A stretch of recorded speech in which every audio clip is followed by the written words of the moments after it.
Magandang araw po sa inyong lahat.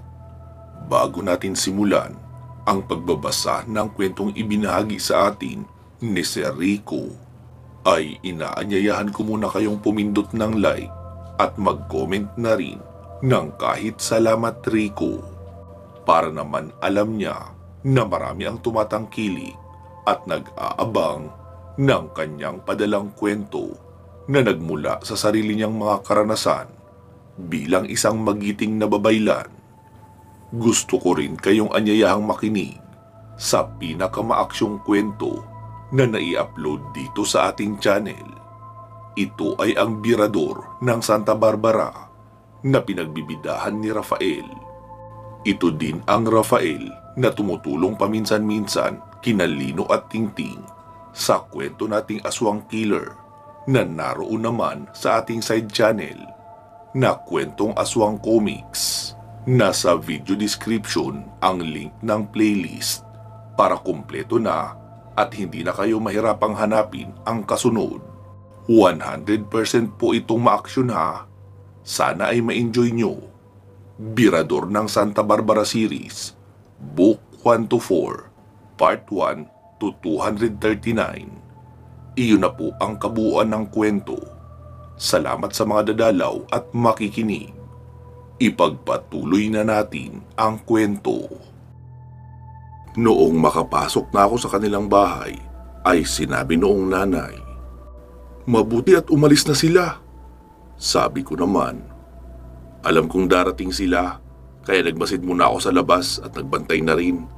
Hindi kasi ako pwedeng basta nalang magpakita sa kanila. Dahil kapag nalaman nilang may totoong babaylan dito sa pamamahay nyo, ay agad silang aalis. At siguradong babalik-balikan kayo kapag wala na ako rito. Iistorbuhin nila ang anak mo para hindi matuloy ang kanyang pag-aaral. Pipigilan nila na magkaroon ng isang babaylan dito dahil isa iyong malaking banta para sa kanila. Tama ang ginawa nyo na kapag may aswang ay magsara ka agad ng pintuan at mga bintana. Hindi sila makakapasok sa bahay nyo kahit pa may kakayahan sila, dahil ang tahanang matiwasay at nagmamahalan ang mga miyembro ng pamilya ay sagrado. Hindi basta-basta mapapasok ng mga masasama. Uuwi na po muna ako sa amin. Babalik na lang ako bukas ng umaga." Sabi naman ng dalaga, "Aalis ka na? Paano mo ako matuturuan? Dito ka na matulog. Siguradong hindi ka makakabalik agad. Ang layo nang sa inyo. Baka abutin ka pa ng isang araw bago ka makauwi. Tapos isang araw uli ang biyahe papabalik rito." Sabi ko naman, "Sino bang nagsabi sa iyo na kailangan kong magbiyahe kapag uuwi ako sa amin? 5 segundo lang siguro ay baka naroon na ako. At kaya ko rin makabalik dito sa loob lang din ng 5 segundo. Malalaman mo rin ang lahat ng tungkol sa kakayahang iyon kapag isa ka ng ganap na babaylan.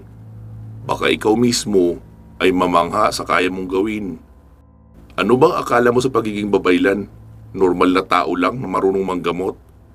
Kung tutuusin, kaya mong maging estadong kaluluwa na makalusot sa kahit saan o kahit sa pader. Pwede ba kitang hawakan?" Tanong ko pa sa kanya. Sabi niya naman, "Sige, saan mo ba ako hahawakan? Kailangan ba natin magpunta sa kwarto at magtatanggal ako ng kasuotan?" Bigla naman akong napatawa sa mga sinabi niya. Ganon din ang kanyang ina. Tapos sabi ng nanay, "Anak, kapag sinabi niyang hahawakan ka niya, ibig sabihin may gagawin siya sa iyo para alamin kung anong mahina sa espiritual mong kakayahan. Iiwasan niya iyon para hindi ka mapinsala. Kaya lang naman siya nagpapaalam sa iyo na hawakan ka dahil syempre babae ka. Baka bigla kang magalit kapag hinawakan ka na lang niya bigla. Nagets mo na? Kaya wag ka nang makulit kung ano-ano pang iniisip mo eh. Pati tuloy ako kinakabahan sa iyo. Parang handang-handa ka na sa ibang bagay na magaganap." Tapos napatawa na ang nanay. Napansin kong tila napahiya naman ang dalaga at hindi na umimik. Lumapit na ako sa kanya at inilapat ang aking kaliwang kamay sa kanyang bato. Sabay usal ng orasyon. Sabi ko sa kanya, "Pumikit ka muna, Chu. Agad niya naman iyong sinunod. Tapos makalipas ang 10 segundo ay inalis ko na rin ang kamay ko. Sabi ko sa kanya, simula bukas ng umaga ay ganito ang gagawin mo. Habang hindi pa sumasapit ang alas 9 ng umaga, ay maghanda ka ng babasaging mangkok, yung medyo makapal. Bibigyan kita ng kamangyan na pula. Ako lang ang meron noon. Kapag mag-uumpisa ka ng magdebosyon, ay sunugin mo iyong kamangyan sa baga ng kahoy.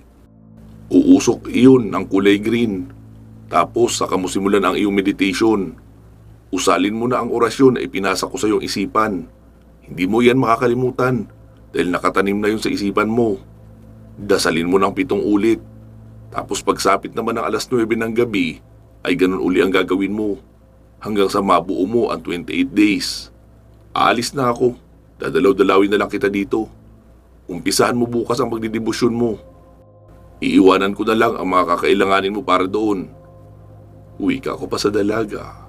Iyong nanay naman ang sunod kong kinausap. Ma'am, yung tungkol naman sa mga dumadalaw sa inyo rito, huwag mo nang alalahanin yun. Lalagyan ko ng bakod espiritual ang bahay nyo para hindi kayo basta-basta mapasok. Mag-iiwan din ako dito ng isa kong gabay para magbantay sa inyo. Mula ngayon ay dito na yan mamamalagi. Hindi siya aalis dito dahil siya magiging ikalawang gabay ng iyong anak. Ipagkakaloob ko yan sa kanya sa tamang oras. Makikita at makakausap niya rin iyan kapag nagbukas na ng tuluyan ang kanyang espiritual na paningin. Sumagot naman ang ginang. Iho, sana dalas-dalasan mo ang pagpunta mo rito dahil walang ideya ang anak ko kung paano mamuhay ng may espiritual na kakayahan. Kailangan niya ng paggabay mo. Opo ma'am, dadalasan ko ang pagdalaw ko dito hanggang sa maging bihasa siya sa kanyang kakayahan at matutunan lahat ng kailangan niyang malaman.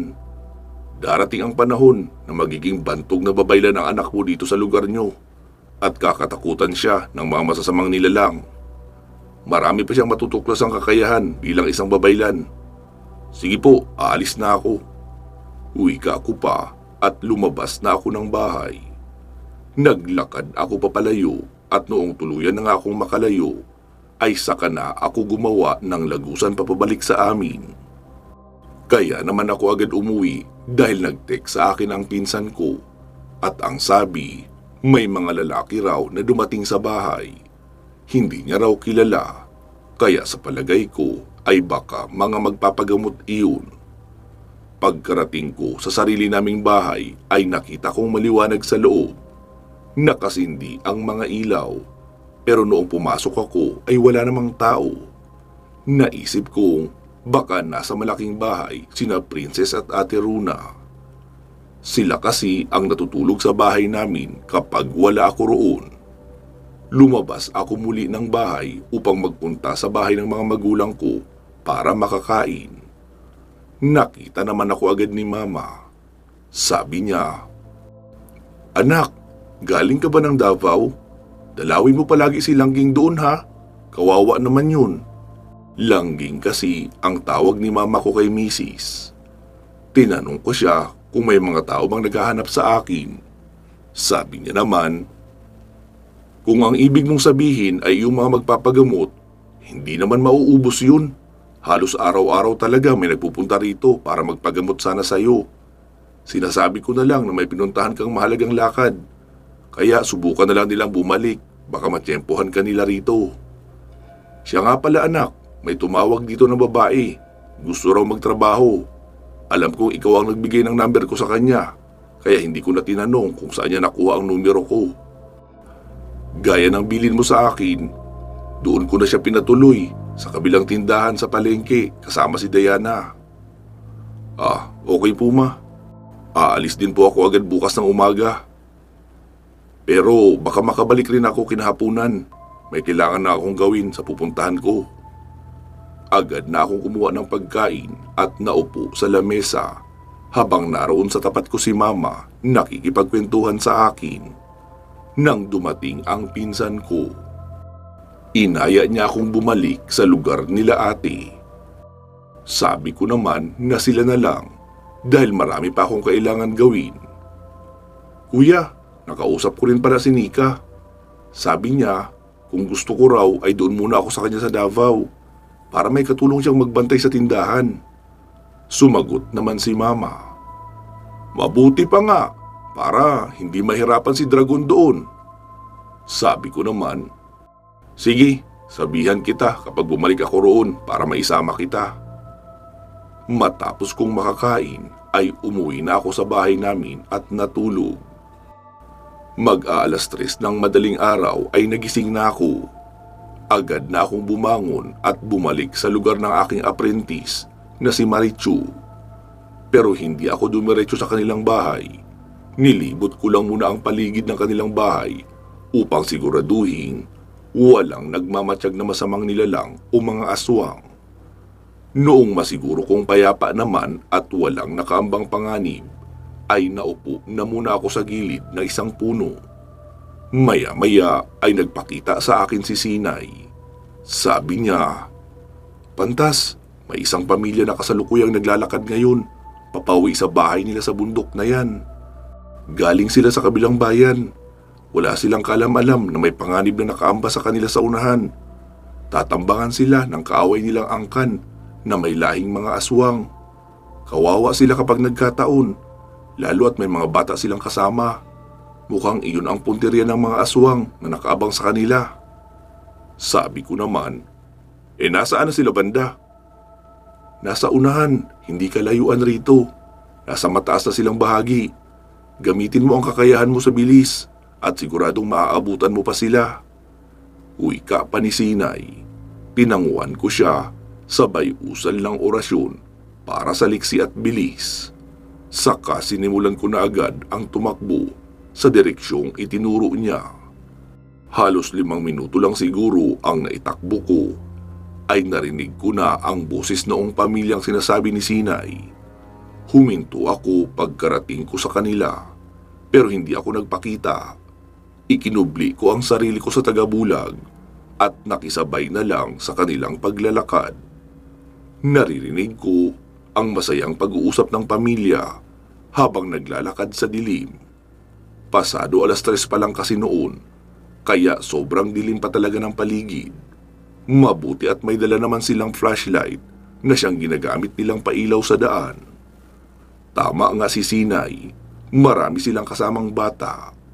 May 2 bata na mga nasa edad 2 hanggang 4 na taong gulang siguro, nakarga ng 2 lalaki habang naglalakad. Tapos may sanggol naman na dala iyong babae. Sa naririnig kong usapan nila ay galing pala sila sa kamag-anak nilang namatayan, kaya sila bumaba ng bundok. Bumulong ako ng orasyon at tinawag si Milo o iyong alaga kong Sigbin. Noong maramdaman ko siyang naroon na sa malapit ay kinausap ko siya gamit ang isipan. Sinabi ko sa kanya na mauna na siya sa unahan at magmasid sa paligid. Kapag may maramdaman siyang panganib o mga aswang na nakaabang, ay sabihan niya ako agad. Naramdaman ko na lumayo na ang aura ni Milo at nagtungo sa unahan. Patuloy lang sa paglalakad ang buong pamilya at naroon lang din ako kasabay nila hanggang sa makarating kami sa bahaging may mga kawayanan. Bali nasa gitna ng malawak na mga kawayanan ang mismong daan. Agad kong inilibot ang tingin ko sa paligid. May nararamdaman na kasi akong panganib. Naramdaman ko rin ang presensya ni Milo at sinasabi rin noon na may mga nilalang na nakaabang sa unahan. Noong malapit na kami sa lugar kung saan naroon ang mga nag-aabang na sinabi ni Sinay, ay nag-usal na ako agad ng orasyon sabay kumpas sa unahan. Biglang natumba ang malaking puno sa unahan, kaya napahinto sa paglalakad ang pamilya at napaatras. Isa-isa namang nagsilabasan sa unahan ang mga aswang at sabay-sabay silang humuni ng wakwak. Kaya nagsigawan ang buong pamilya. Alam nilang nanganganib na ang kanilang sitwasyon pero hindi nila nakikita ang mga aswang na iyon dahil nakakubli sa tagabulag. Kaya kung sakaling umatake ang mga aswang sa pamilya, ay wala rin silang magiging kalaban-laban. Tinawag ko si Sinay at sinabi kong Bantayan niya ang pamilyang iyon at wag na wag iiwanan. Tapos lumipat ako sa may unahan ng pamilya. Kahit hindi ako nakikita noong mag-anak, sigurado naman akong nakikita ako noong mga aswang. Dahil nasa pangkaraniwang tagabulag lang naman ako nakakubli. Paikot-ikot ang mga aswang sa itaas na lumilipad. Hanggang sa may isang matapang na aswang ang lumapag sa may harapan. Gumapang iyon sa lupa. Nagbabaga ang kanyang mga mata. Para siyang bayawak na may mahabang mga braso at may matatalim na kuko.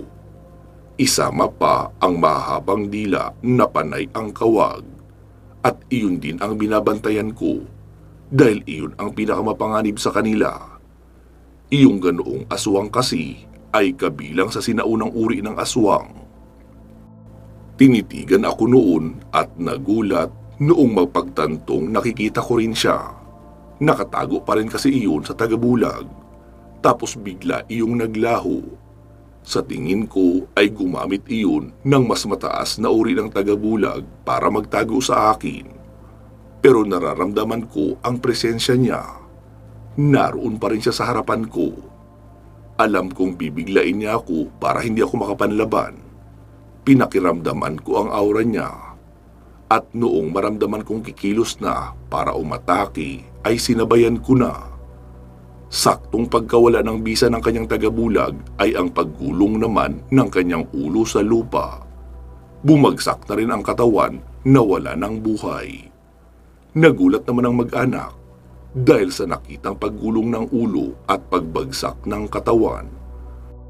Agad pa nilang inilawan ang ulong iyon at napasabing, "Hala, si Tia Nida yan na!" Sa pagkakataong iyon ay nakita na rin nila ako. Dahil may isang aswang sa paligid na may mataas rin na karunungan at nagawang kontrahin ang bisa ng tagabulag ko. Kaya nagsalita na rin ako. "Kilala niyo pala ang angka ng aswang na iyan." Hindi nila ako sinagot at titig na titig lang sa akin. Sabi naman noong isang lalaki, "Sino ka? Anong ginagawa mo sa bundok na ito sa ganitong oras?" Wika pa noon habang mahigpit ang hawak sa kanyang itak. Sabi ko naman, "Easy ka lang Brad, hindi ako ang kalaban. Nakita niyo naman, kayo ang tinatambangan ng mga aswang na iyan. Hindi kayo dapat naglalakad sa ganitong oras at sa ganitong lugar na may dalang mga bata. Isa akong babaylan. Naparito ako dahil nabalitaan ko mula sa aking mga gabay na may pamilyang tatambangan ang mga aswang sa bahaging ito ng bundok." Sabi naman ng lalaki, "Oo, naniniwala ako sa iyo. At kilala namin ang matandang iyan. Tiyahin ko yan. May alitan ang pamilya namin sa kanila dahil sa agawan sa lupa." Sabi ko naman, "Sa susunod ay mag-iingat na kayo. Hindi man sila nagtagumpay sa ngayon, pero babalik pa sila. Umatras lang sila dahil sa nakitang pagkapugot ng ulo ng matandang iyan. May ibibigay ako sa iyong langis at mutya. Kapag aalis ka ng bahay at nakita mong kumulo yan, ay huwag ka nang tumuloy. Ibig sabihin may nag-aabang sa iyo. Kapag sumugod naman sila sa bahay niyo, ay mapoproteksyonan kayo ng mutyang ito. Ingatan mo ito ha at huwag na huwag iwawala. Sa susunod, huwag na kayo maglalakad ng gabi, lalo kung kasama mo ang buong pamilya mo." Mahabang paliwanag ko pa, sabay abot noong mga nabanggit ko. Umusal ako ng orasyon at muling tumayo iyong malaking puno na natumba sa unahan para makadaan na sila. Manghang-mangha naman sila sa nakita na biglang pagtayo ng puno na tuwid na tila walang nangyari. Tinignan ako noong lalaki sabay sabing, "Tao ka ba talaga o isa kang engkanto?" Sabi ko naman, "Pareho, kaya huwag mo na abalahin ang isipan mo sa pag-iisip ng mga bagay na mahihirapan ka lang maarok. Ang mahalaga ay ligtas na kayo ng pamilya mo. Pwede na kayong tumuloy sa paglalakad pa uwi. Wala nang nakaabang sa inyo sa unahan." Wika ko pa at agad na akong umalis. Bumalik na ako sa bahay nila Marichu o iyong magandang dalaga na tinuturuan kong maging isang babaylan. Pagkarating ko sa kanila ay nakita kong gising na sila. May ilaw na rin ang kanilang kusina at mukhang nagsisimula ng magluto. Naupo lang ako sa unahan habang hinihintay na lumiwanag ng tuluyan ang kapaligiran. Nakita ko si Sinay na dahan-dahang naglalakad papalapit sa akin. Sabi ko sa kanya, "Sinay, salamat sa iyo. Kung hindi dahil sa iyo, ay siguradong kalunos-lunos ang sinapit ng mag-anak na iyon." Sabi niya naman, "Wala yun, Pantas. Pareho naman tayo ng hangarin. Ang maging ligtas ang mga inosenteng tao, kagaya ng pamilyang iyon. Sa ganoong paraan ay maaaring mapalaya ang pamilya ko mula sa pagkakakulong mula sa kaharian ng Rave. Pero hindi pa rin magiging sapat lahat ng ginagawa ko rito. Mahigit 200 taon na ang nakalilipas mula noong makulong ang buong angkan ko. Hindi pa noon ipinapanganak ang kasalukuyan yung angkan ngayon. At ang nagpakulong sa angkan ko ay ang lolo mo mismo. Hindi mo na siya naabutan. Hanggang ngayon ay pinagdudusahan ko pa rin ang kasalanang nagawa ng aking angkan at aabot pa ang parusang ito hanggang sa aking 3 salinlahi. Sige na, Pantas, magpapaalam na muna ako sa iyo. Magliliwanag na. Gising na rin ang estudyante mo." Wika niya pa at bigla na lang naglaho. Napaisip ako sa mga sinabi niya. Hindi man ako nakasagot pero naaawa ako sa kanyang kalagayan. Naisip kong tulungan siya kapag tapos na ang kasalukuyan kong mga obligasyon. Noong maliwanag na ang kapaligiran ay nagtungo na ako sa bahay ng mag-ina. Nakita naman ako agad ng nanay pero hindi siya nagsalita. Binigyan niya lang ako ng kape. Alam kong nagdidibusyon ang dalaga sa kwarto sa pamamagitan ng pagdarasal, kaya hindi nag-iingay ang nanay. Baka kasi mawala ang dalaga sa focus kapag nalamang naroon ako sa bahay nila. Noong matapos na ang pagdarasal ng dalaga ay sinabi ng nanay sa akin, "Sir, pumasok ka na sa kwarto niya. Tapos na siya sa kanyang pagdarasal. Nariyan na rin ang baga ng apoy nakalagay sa palayok. Iyong gagamitin mo. Ang kamangyan na lang ang kulang." Pumasok ako sa silid ng dalaga. Nakaupo pa rin siya pero nagme-meditation na. Kinuha ko ang mga espiritual na kagamitan ng kanyang angkan at inilapit sa kanya. Sinimulan ko na rin ang pagsasagawa ng isang ritual upang ibasbas o ipagkaloob sa kanya ang mga kagamitang iyon. Kinuha ko ang kanyang kamay at hiniwaan siya sa braso. Noong sumirit ang dugo, ay pinatulo ko iyon doon sa mga kagamitan. Kasalukuyang nasa malalim na meditation ang dalaga, kaya hindi niya nararamdaman ang nangyayari sa kanyang katawan. Wala siyang naging reaksyon sa ginawa kong paghiwa sa kanya. Hindi rin siya nasasaktan. Kasalukuyan kasing tulog ang pisikal niyang katawan habang nasa ganoong estado siya ng meditation. Ang kaluluwa niya naman ay naglalakbay sa hinaharap. Matapos kong patuluan ng kanyang dugo ang mga kagamitan ay bigla iyong umusok. Doon na nagtatapos ang aking ritual. Iniwan ko na muna siya sa loob ng kwarto at doon tumambay sa may sala nila. Maya-maya ay bumalik na sa dati ang dalaga. Lumabas na siya ng kwarto. Agad niya akong nakita tapos sabi niya sa akin, "Kuya, bakit may tali ang kamay ko at masakit?" Sabi ko naman, "Hiniwaan ko kasi yan kanina para makakuha ng dugo mo na ipapakain sa mga espiritual na kagamitan para maibasbas sa'yo. Kumusta ang pakiramdam mo? Mukhang malayo-layo ang narating mo ah. Nakita mo ba ang sarili mo sa nakaraan o sa hinaharap?" Hindi siya sumagot. Nakatitig lang siya sa akin. Ako naman ay hindi na muna nagsalita. Hinihintay ko ang sagot niya. Ilang saglit pa ay saka pa lang siya nagsalita. "Oo, marami akong nakita na magaganap sa hinaharap. Nakita kong ipagbubuntis ko ang anak mo. Tapos hindi naman kita magiging asawa. Napaka-unfair naman." Sabi ko naman, "Huwag mo munang isipin yun. Huwag mong pangunahan ang tadhana. Maaaring sa ngayon, yun ang nakikita mo sa iyong hinaharap. Pero marami pa ang maaaring mangyari at maaari din iyong magbago. Malamang mangyayari talaga iyon kung tuluyan na akong mamamahinga. Magmumula sa iyo ang batang pagmamanahan ko ng lahat ng meron ako ngayon. At least ngayon, alam mo na at may ideya ka na sa iba pang mga magaganap. Ipagpatuloy mo lang ang iyong pagdedebosyon hanggang sa makumpleto mo ang 28 days. Kapag nakumpleto mo na yun, magkakaroon ka na ng poder na magagamit mo. Lahat ng iiwanan ko sa iyong kagamitan ay mapapagana mo na rin. Makakapagpagana ka na rin ng mga orasyon.